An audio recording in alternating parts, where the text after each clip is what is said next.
You're welcome back. And now to discuss ending malaria in Nigeria, let's join our correspondent. Here is a background report by Ekene Njuri.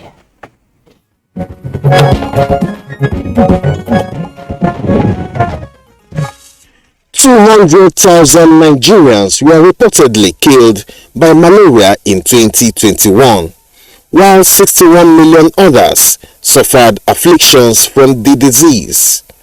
This figure is a clear depiction of the burden of malaria disease in the country.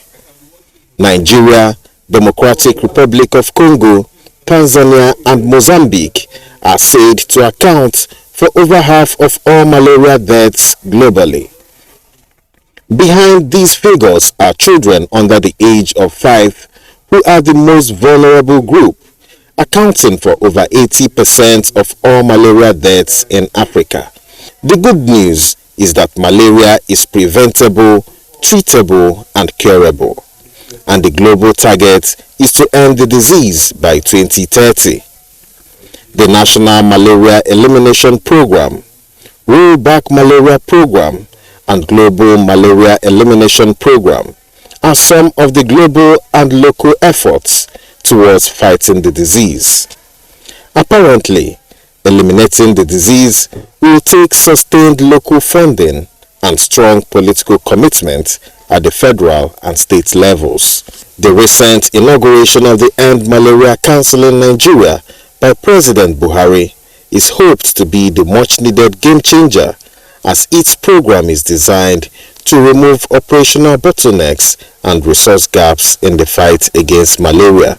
The successful implementation of the Council agenda will result in improvement in the quality of life, health, and well-being of Nigerians by providing impetus for malaria elimination and by saving about 687 billion naira nationally, which is the estimated economic burden of malaria for 2022. The savings could increase to 2 trillion naira in 2030. A concerted strategy to tackle malaria, therefore, has both public health as well as socio-economic benefits for Nigeria. How far has Nigeria gone in meeting the 2030 targets of ending malaria? Guests on Good Morning Nigeria will be speaking on these and other issues around the fight to end malaria in Nigeria.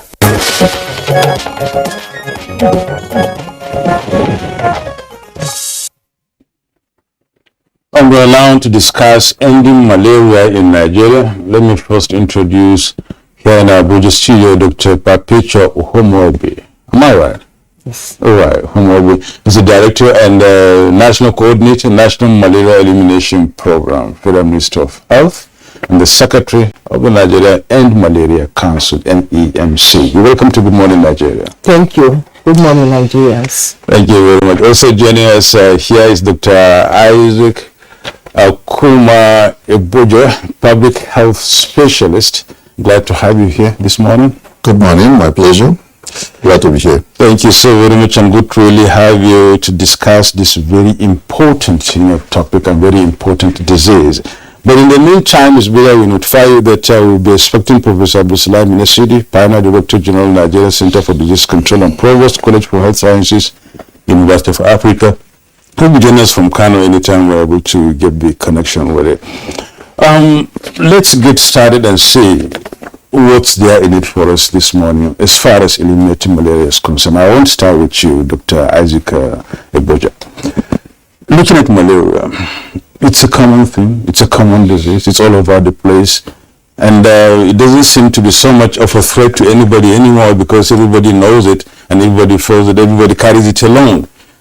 But the hype about it is strong enough to ring some bell everywhere else, especially in official quarters. When on Tuesday the president, inaugurated NEMC, it's a big thing. And World Organization dishing out, figures here and there every now and then. Looking at these two extremes, malaria at the center, why is this so? Well, It is so because in Nigeria, for example, where we are and what we're discussing this morning, malaria is one of the most common or endemic diseases that we have in the country. There's hardly any adult in the country, and also including children, who does not have at least a bout of malaria in a year. Some have up to 3 to 4 to 5 times in a year. And during each of those episodes of malaria, lots of losses are incurred. Financial losses because you have to buy drugs. People who work have to be absent from work. And so they lose, and also the employers also lose. Productivity goes down. Poverty level goes up, because if you have, for example, 10,000 naira for you to spend in a month, and you spend 2,000 of it to treat yourself for malaria, you've already reduced your level of purchase, because the money that you would use for other things would no longer be there for you. And the country at large spends a lot of money buying malaria drugs, as you know,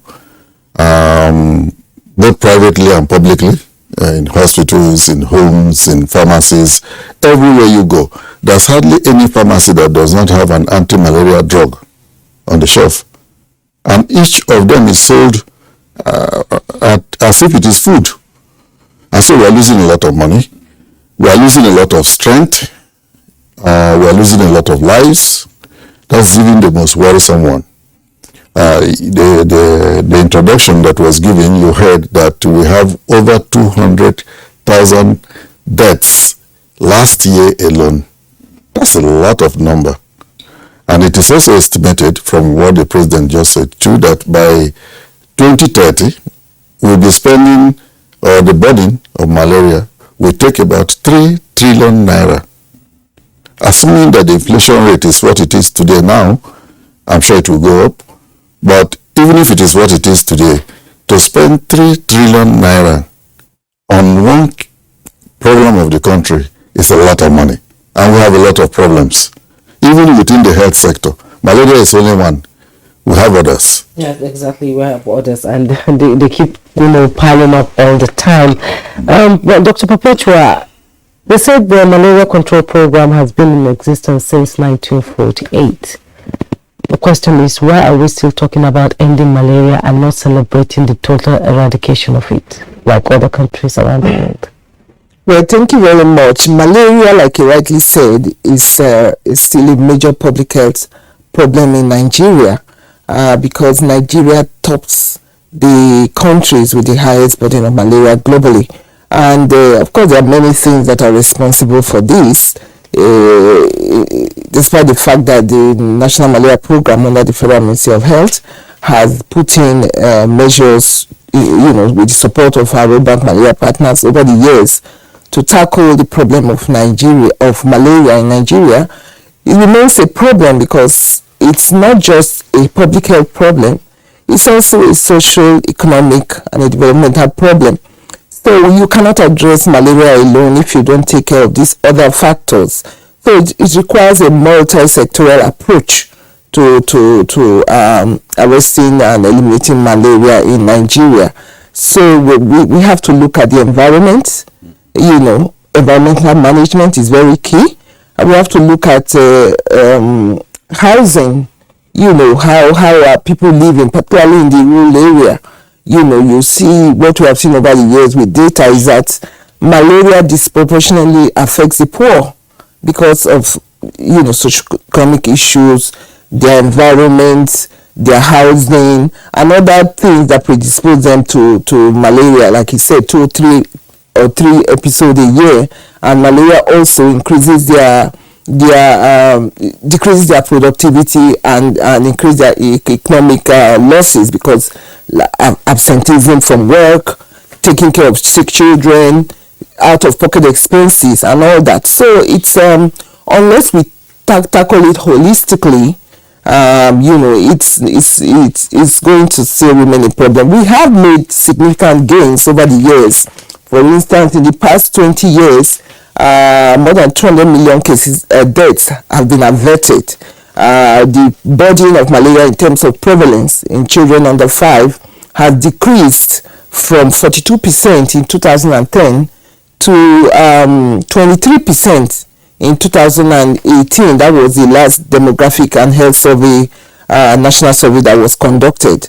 And recently we conducted another malaria indicator survey, and we are still waiting for the final report. So there have been some significant decrease because the Rollback Malaria Partnership and the government of Nigeria have put in interventions that have helped us to bring down this challenge. But part of the problem has been funding, because we have not had that opportunity to reach every part of the country, because the whole country, there's no one spared. Everybody's susceptible to malaria in Nigeria. So we're talking of a population of over 200 million people that need to have access to these critical interventions for prevention, diagnosis, treatment for malaria. And we have not been able to achieve that, to reach every nook and cranny of the country. And because of funding, the program has rolled out interventions that we know are impactful, that have worked in other countries. But the challenge, kind of interventions? Okay, we have in terms of prevention, we have use of long-lasting nets, insecticidal treated nets. That is one. We have chemo prevention in pregnant women, in which we give a medication which is called sulfadoxine pyrimethamine to pregnant women when they are pregnant, to protect them and their unborn children from malaria, because we know that malaria also affects mostly pregnant women and children under 5, and we have many of the deaths are recorded in those two vulnerable groups. So we have intervention that provide these antenatal services.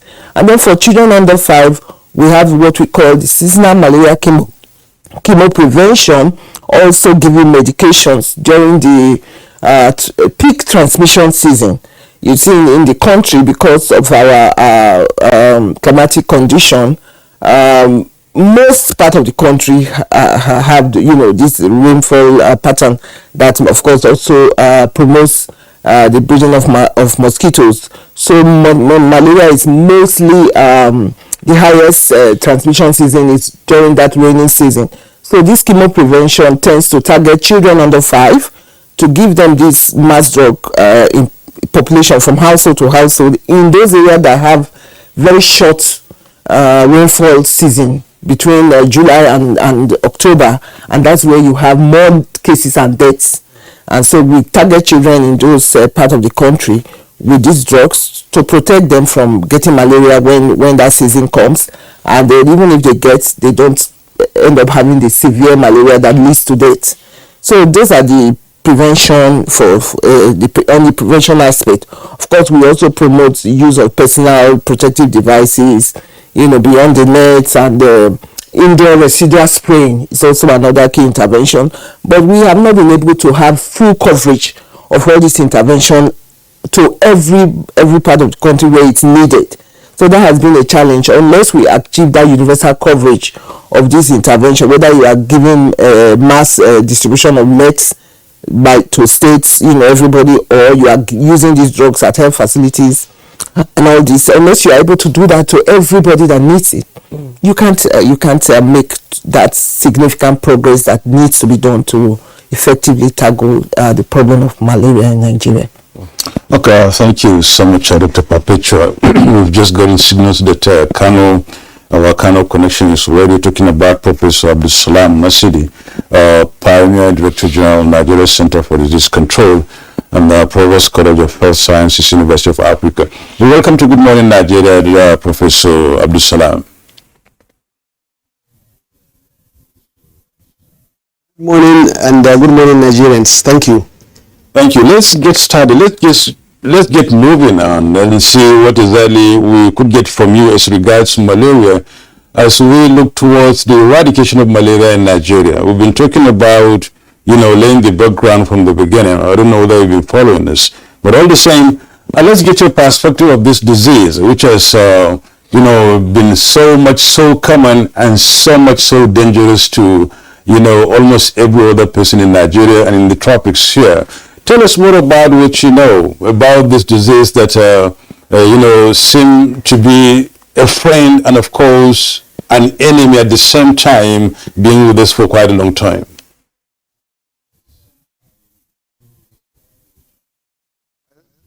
As you rightly said, it's a friend and an enemy because as a friend, it helped us to protect our continent, our people from the colonial masters. There's no disease they feared, like malaria and the yellow fever. So at least kept them up a little bit and help us to do the fight.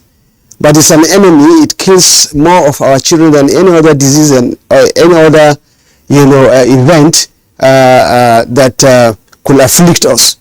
And therefore, it becomes one of the most important public health issue that must be addressed by any serious country in Africa. If you want to address the issue of development, it's a disease that not just has a public health importance, but as Dr. Perpetua said, it has such a serious, economic and developmental implications.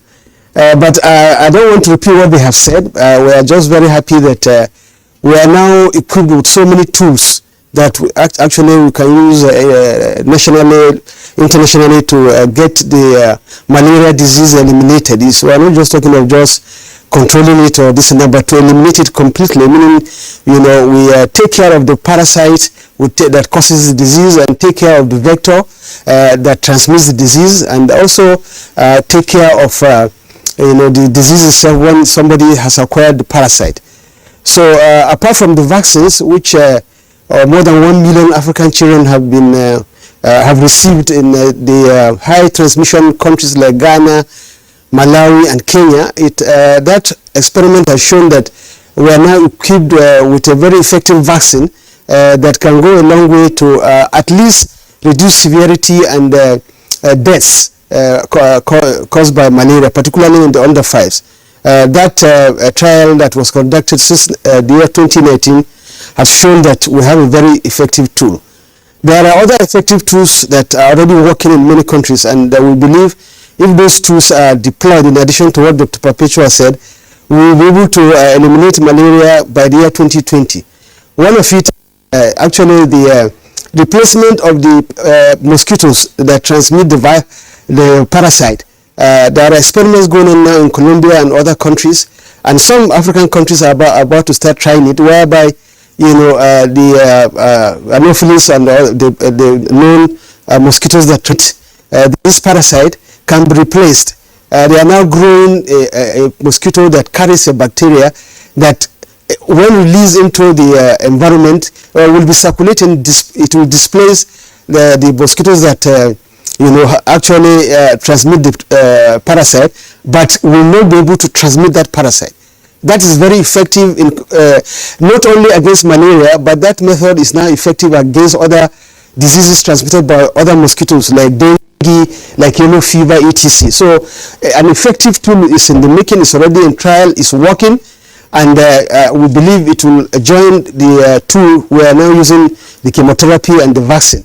Then another one is also on the mosquito. Do you know that mosquitoes like sugar more than you and I? They like to leak sugar. So when they come for our blood, they actually get their energy from the sugar in our blood, and so on and so forth. So some innovative scientists have found out that we can create a bait, just like the impregnated treated nets.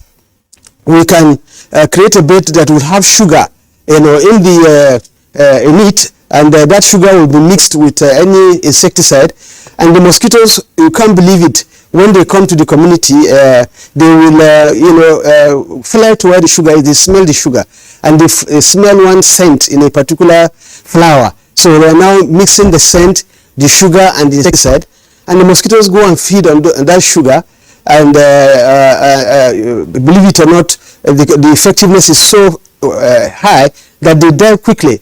And where these experiments also carried out have reduced malaria transmission, dengue transmission by 77%.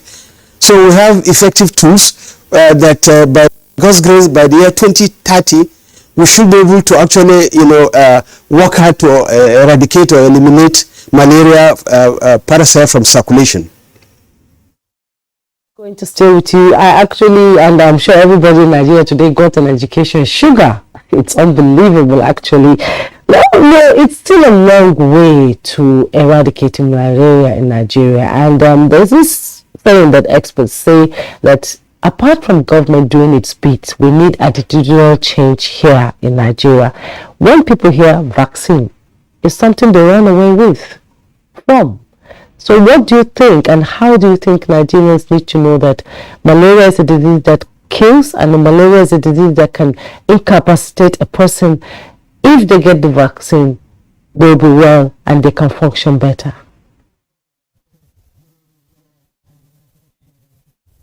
Actually, that was the first tool, and I'm happy you brought it up.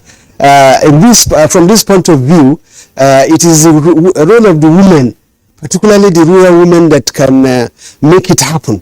One, to even accept the vaccine, to deploy all these tools that are available, and so on and so forth. So there's a very big movement now funded by Bill Gates, whereby we say, okay, we have the tools, but how do you really deploy the tools for it to be effective?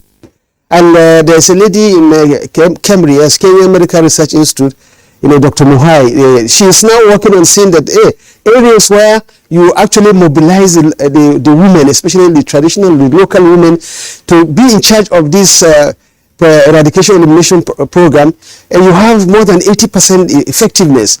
So you are absolutely, health promotion, using the right people, the traditional rulers, the traditional healers, we shouldn't ignore them, but first and foremost the female, the women population in the rural areas that are with the children. Who stays more with the children under 5? Is the women, is the most. Who stay more around the areas where they will play, they will feed, and all this is the women. So actually, if you deploy, so you use the deployment of these tools through effective mobilization of women and the women population, those communities are usually, being able to control not just malaria but other diseases that you can use similar tools to eradicate. So in many African countries where, now in Kenya, in the community where she conducted the experiment, she found out that using the same tools, the same quantity, the same quality, but now getting the women involved and getting them to do the job, you will get more than almost 75 to 90% effectiveness in getting the limitation or mitigation or the spread of the transmission of the virus, of the parasite from the vector. So this is the other thing that I believe you are right. Take for instance the COVID-19 vaccine and the routine immunization, and the moment any community start rejecting any vaccine at all, it affects other vaccines. So it is very important when you're introducing a new vaccine, that malaria vaccine, COVID vaccine, we must develop new strategies that will make people to have confidence in the new tools we are bringing in. If not, if they reject any of the new tools, it affects the other tools we are using before, like the childhood vaccines, immunization vaccines, and so on and so forth. And then it sets us back from what we have attained from public health point of view. So it has to be a holistic strategy. And then finally is the role of the private sector. We are very happy to see that all this big move to get malaria eliminated, which will be the second most important public health achievement after the smallpox eradication, is now driven by the private sector, the corporate organizations. And you are all aware that Bill Gates is putting almost more than 30% of his profits into this fight. And we are proud of our own Dangote that is now championing this. Virtually every Nigerian billionaire is involved, every Nigerian corporate organizations are involved. Government alone can't do it. But coming together, I think, and empowering those who will do it properly, the women, will be able to achieve this, our target to eliminate malaria by 2030. Okay, thank you so much, Professor Nosidi. Let's come back to the studio here and then hear from Dr. Isaac Okumba. Doctor, you've heard what Professor said about the holistic approach to the eradication of malaria. And that's not to say that it's all encompassing, looking at the attitude and the behavior of our people here in Nigeria, talking about the environment, talking about our hygiene, procedures and methods, talking about how we really approach issues of even the ordinary gutter by the side of our, by in front of our doors and houses. China has eradicated that malaria. Some smaller countries in Africa have also done that. But it seems as if we're still moving, and some progress have been made, just like Dr. Perpetua said. But still, it's a long way to go. Looking at the poverty level of our people, our own way of life, and our resistance to certain, approaches to medication, like the vaccine my colleague just mentioned. Do you see us meeting that target by 2030? I think so. I don't think it is impossible. It depends on several things. One, the money that we need to do what we need to do. Two, the change in attitude, and I think my colleague has already spoken about that. We must, and Professor Nasidi too, we must be prepared to change our attitude and to believe that we can do what seems to be impossible. For example, the question that you've asked, whether we will be able to get rid of malaria, get rid of mosquitoes, get rid of this problem holistically by the year 2030. It looks like it is impossible because it's only 7 years or 8 years away from now.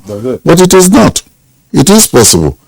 If we have the will, and we have the commitment, and we have the resources, we will be able to do that.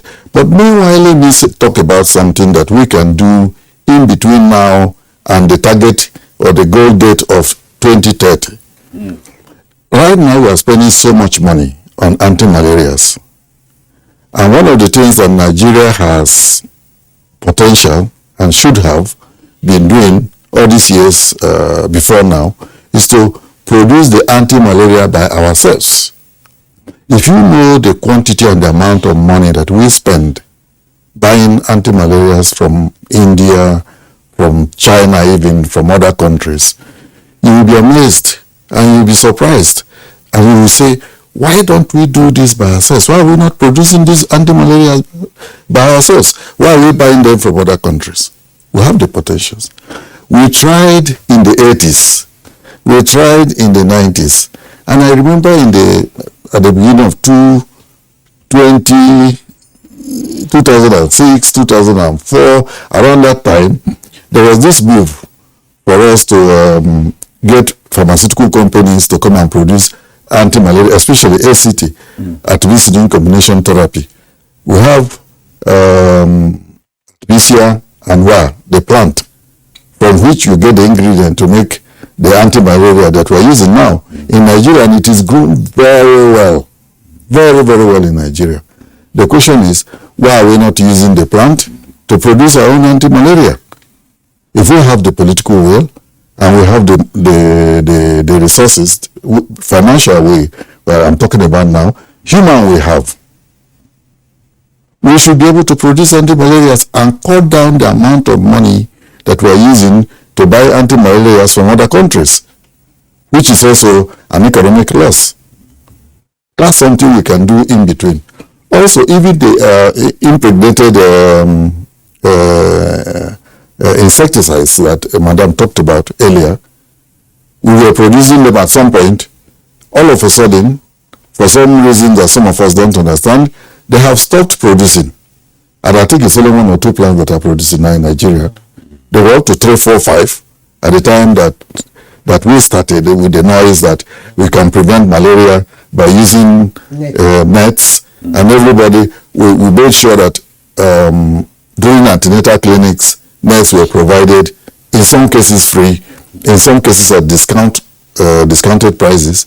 But all of a sudden, you don't even see people using them and talking about them as much as they should, as if the problem has gone. But the problem is still with us. So attitude is important, consistency is important, focus is also important. If you notice, every time we have a new authority, either as president or as minister of health or something, there's a change of focus. Sometimes to the detriment of what is already ongoing. Yes, we have emerging challenging problems, like in the last 2 years, COVID, for example, which we never thought about, that came on us, and for which we needed to attack. I agree with that. But that shouldn't be at the expense of what is endemic, what is already with us. As long as we have this malaria problem with us, for example, I'm just taking one, there are others, we should be focusing on those things plus the new ones. And that's what Professor Nasidi just talked about. And that is part of the holistic approach that we are talking about. So that you don't look at malaria as just a single disease on its own. You look at it in combination with other diseases. Just like we were preaching during the COVID. If you have other problems like diabetes or hypertension or any other form of cancer, for example, and so on, and you have COVID, your chances of dying was higher. Therefore, you are not only focusing on the emerging problem of COVID, you should also be focusing on other problems that are endemic, which could add or exacerbate the problem that is coming. And by the way, we don't even know between now and 2030 which other new disease would come. Hopefully not because yeah, we are not praying for it, but don't rule anything out. Yes. In the last few months, we've been talking about monkeypox. And there are others. And there's a possibility that more problems, diseases would come. So it is very essential that we try to get a good hold of the ones that we have now, treat them very well, provide a good base from where we can take off in controlling and curing whatever might come later. Take, for example, if we didn't have anything at all in terms of laboratory alone, when COVID came, we would have been in a worse situation than we did. Yeah. We had something that helped us to take advantage of, and we took off. So, taking off again from what Professor Nasidi just said, it is important to link one of our problems to the other and with the other, so that our solutions will also be linked. And this is the reason why if you go to the Federal Ministry of Health or the states, for example, in immunization program, there's a combination. At the beginning, it was only vaccines that they were providing. At some point in time, we added vitamin A. And in some places, they're also doing deworming. That is to say, if you save a child from malaria, say a 3-year-old from malaria, and that child is malnourished, the child could still die because it's only one wing of the problem. There are others. So this holistic approach is important, and between now and the target date, and while we are focusing on these new methods of controlling malaria or eliminating malaria, as long as the problem is with us, what is it that we can do now that should help us save our money, reduce our increase our productivity, reduce the burden that we have? And one of the things that we can do is to produce anti-malarials by ourselves, and also to try and produce the vaccines that we are looking for from other countries. We should not be buying these vaccines when they are available. We should be part of the research. We should be part of the production, so that we can benefit from Dr. Isaac, most of the time people talk about these diseases. The focus is mostly on, the curative aspect. The preventive seem to be given, lesser attention, talking about how to prevent it completely and, don't have to get it at all. But the curative seem to be the focus and the priority. I don't know. Why can't we shift, attention really and give much greater attention to the preventive than the curative? I don't quite agree with you on that. I think we have the director here from the Federal Ministry of Health, and one of the things she talked about is prevention. And most of what we are talking about now, including the vaccination, is prevention. Our focus is not necessarily on a curative aspect. It is important, But when we talk about manufacturing the drugs and things like that, yes, shifting basis, well. Yes, I agree. I agree. The reason is because much that we would want to be able to prevent this disease in totality, it is not possible. Okay. The reality is that it's not possible. While I may succeed in convincing you to sleep under your net, to make sure that you fumigate your house, and so on, is it possible to do it for all the houses in the country? And do you think it is possible for us to be able to really achieve it? If it were, by now malaria would have been something of the past. Indeed, Dr. Agzik, you have really made a point there. Let's now come to Dr. Perpetua.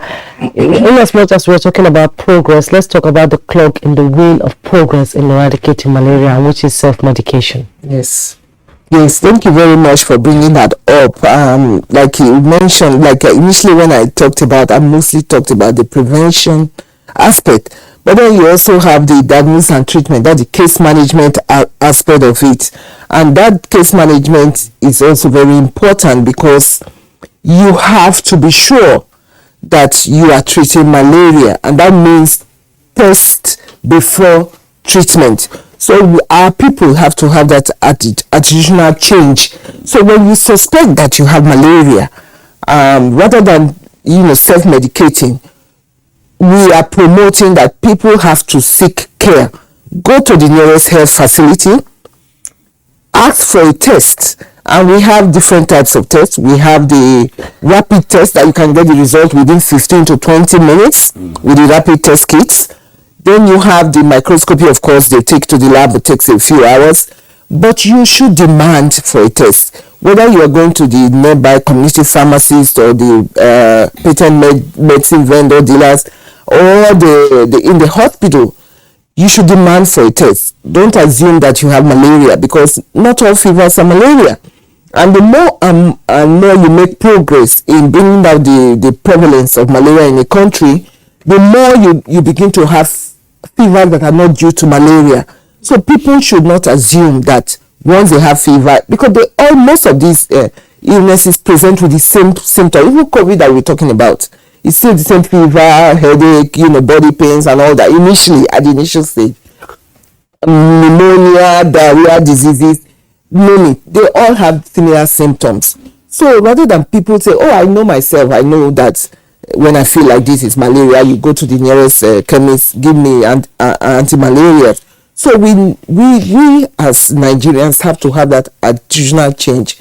Demand for a test, and when it is positive, only then should you take an ACT, and that's the recommended treatment. Chloroquine has been banned because it's not effective anymore. Monotherapy, just taking artesunate or any of these monotherapies, has been banned by the National Council on Health.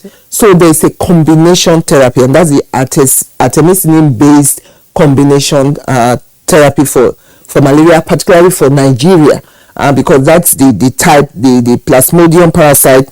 That's the one that is effective. Over the years, we've had resistance. Why did we have resistance? It's because of this issue of self-medication. That is what it is. And now, artemisinin-based combination therapy is the only choice we have now. And if people begin to abuse it, and then we begin to see resistance even with this, then we are in trouble. Because you can see that in other countries like Southeast Asia, there's beginning to be resistance to ACTs.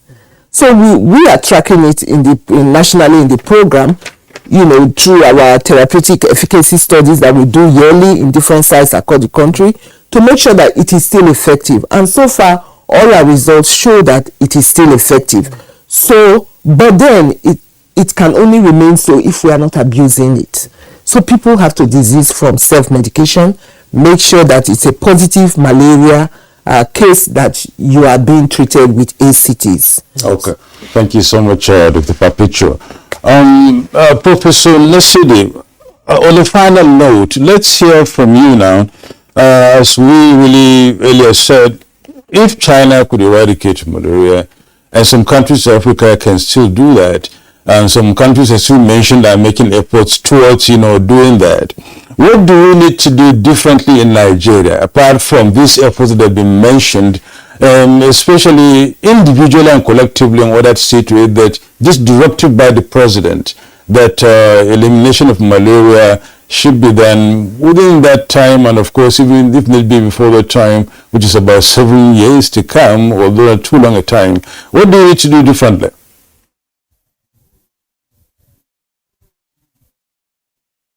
As you rightly said, other countries have done it.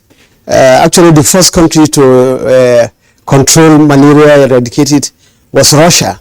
Immediately after the revolution, they brought workable, strategies that, made it impossible for the parasites, to even acquire for the vectors, mosquitoes to acquire the parasite after the bitten human. That is through chemotherapy, as Dr. Perpetua said. If you can get at a given area or a community within a given time, and you give everybody a particular anti-malarial therapy, and you bring down the circulating malaria parasite in the humans, within a short period of time, the vectors that will be, even though they will be biting humans, but they won't get the parasite to suck in and transmit anymore. So that is the method used by Russia. In China, and the other countries, and India has done a lot, is to combine this same chemotherapy and effective chemotherapy and then vector control. One old Chinese professor woke up and found out that artemisinin could do the job, and they said, okay, why don't we give this artemisinin to large volume of people, whether you have malaria, you don't have malaria, everybody drink it, take it for a particular period of time, maybe 2 weeks, the period of circulation of this parasite in the mosquito. After attaining 2-3 cycles, and the people that are to be bitten by these mosquitoes continue to be victims, they will become free of the parasite. So even if the mosquitoes now bite them, they will not carry the parasites anymore. So that's a combination therapy strategy. In Africa, what we are left with is what Dr. Koja said. We have to first and foremost, concentrate on doing it ourselves. All these countries that I mentioned, all the tools they use in fighting the malaria, they produce it themselves. They made it themselves. It was at cost. They could bear the cost. But we, virtually 80 to 90% of everything we need, to eliminate this malaria, all this stock we're making, all this, we're establishing, we have to import them. And this is a tragedy. It's not good for Africa. It's not good for this thing. You said other countries in Africa have done it. They did it and then it came back again. So it's now very clear that it has to be global. So you have to do it in a combined manner, the way the end malaria program is being promoted worldwide, for us to be able to have all the tools we need to do the fight, then to be able to have the capacity to produce those tools ourselves, so that we shall not be dependent in case this we have a reversal of our successes. So it is important to not also ignore our traditional methods. For instance, the dogoyaro and other traditional preparations, they have the definitely capability to reduce the volume of malaria parasite in the blood, and that means they could also be used to do the job. What is our main concern at this stage now is not just immediate elimination. Definitely it will take time, and we can do it by that 2030. But to say within this period, between now and that 2030, can we really reduce the impact? Can we mitigate the impact of the malaria parasite on humans in Africa and other places? What do I mean by that? Can we reduce severity? So that even if you have malaria, it's not severe, you don't go into coma, you don't suffer some complications. And then can we reduce the death, particularly in the under 5? This is achievable, and that's what we should start concentrating on immediately. And already, I'm sure Dr. Perpetua will agree with me that Nigeria has made big progress, because we were one time almost 60% of all malaria cases in the world, but now those figures are changing. And if we can come down to putting most effective strategy holistic combined strategy, not just chemotherapy, not just vector control, but mobilization and targeting elimination or control of other diseases that are transmitted similarly. Then you will have a strategy that will reduce your cost. For instance, if you can reduce and control the vectors that transmit malaria, and then the ones that transmit yellow fever, dengue fever, which is already causing problem in Nigeria. We didn't have dengue before in Africa. It was first introduced through tire, importation of tire, 1987, 1989, through Delta State. We detected this, and you can't believe it. We have been tracking this effect. Okay, Prof. Thank you so much, Abdulsalam Nasiri. I'm afraid we're only short of time. We've got to call it quits on this segment of the program because we have another topic to discuss after the break. We thank you so much, Professor Abdulsalam Nasiri. Nasiri is a Pioneer Director General, Nigeria Center for Disease Control and Provost, College of Health Sciences, University of Africa. Thank you so much. Dr. Isaac Okuma, it's our pleasure. Thank you so much for being part of this program this morning. My pleasure. Thank you so much. Dr. Perpetua, Director and National Coordinator, National Malaria Elimination Program, Federal Minister of Health, and the Secretary of the Nigeria and Malaria Council. It's our pleasure. Thank you very much. Thank you for your insight. Pleasure to be here. It is Good Morning Nigeria. We have another topic to talk